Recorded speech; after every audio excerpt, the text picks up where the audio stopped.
Let's pray for the month of June. Share this prayer with your friends and bless their month.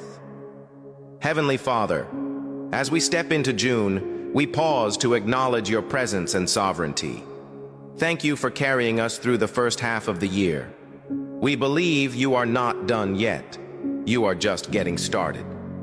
Your word says in Psalm 65:11, "You crown the year with your goodness, and your paths drip with abundance." So, Lord, we invite your goodness to crown this month. Let June be marked by grace, guidance, and growth. Silence the noise of fear and doubt, and help us tune in to your whisper. Show us where to walk, how to wait, and when to act. Give us peace that surpasses understanding, joy that outlasts circumstances, and faith that stands firm even in the unknown. Let this be a month of acceleration.